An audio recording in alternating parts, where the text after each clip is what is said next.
NEET மறுதேர்வில் ஆர்வம் காட்டாத மாணவ மாணவிகள் வெறிச்சோடி காணப்பட்ட தேர்வு மையங்கள். மதுரை மாவட்டத்தில் நீட் மறுதேர்வு 15 தேர்வு மையங்களில் நடைபெற்றது.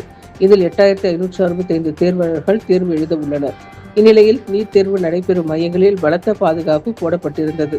கடந்த மே 3ஆம் தேதி 14 தேர்வு மையங்களில் தேர்வு நடைபெற்ற நிலையில் நீட் மறுதேர்வு கூடுதலாக ஒரு தேர்வு மையம் ஏற்பாடு செய்யப்பட்டதால் 15 தேர்வு மையங்களில் நடைபெற்றது. நீட் வினாத்தாள்கள் அந்தந்த தேர்வு மையங்களுக்கு அரசு வாகனங்கள் மூலமாக துணை ராணுவ படையினரின் பலத்த பாதுகாப்புடன் எடுத்து வரப்பட்டது. காலை 11 மணி முதல் பலத்த சோதனைக்கு அனுமதிக்கப்பட்டு வந்தனர். மதியம் 1:30 மணி வரை தேர்வர்கள் தேர்வு மையங்களுக்கு அனுப்பி வைக்கப்பட்டனர்.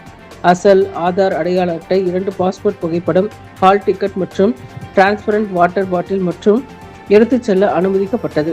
ஒவ்வொரு தேர்வு மையங்களிலும் காவல் ஆய்வாளர் தலைமையிலான காவல்துறையினர் பாதுகாப்பு பணிகளில் ஈடுபட்டு வந்தனர்.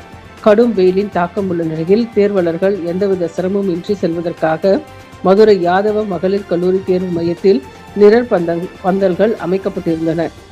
நீட் மறுதேர்வில் மாணவ மாணவிகளின் எண்ணிக்கை குறைவு. 1440 மாணவ மாணவிகள் உள்ள தேர்வு மையத்தில் குறைவான மாணவ மாணவிகள் மட்டுமே வருகை தந்து இருந்தனர். கடந்த தேர்வின் போது 11 மணிக்கு அனுமதி நேரத்தில் நூற்றுக்கணக்கான மாணவ மாணவிகள் வருகை தந்த நிலையில் நீட் மறு தேர்வில் 11 மணிக்கு தேர்வு மையத்தில் செல்ல அனுமதி தொடங்கிய போதும் மாணவ மாணவிகள் குறைவான அளவிற்கே வருகை தந்தனர் என்பது குறிப்பிடத்தக்கது.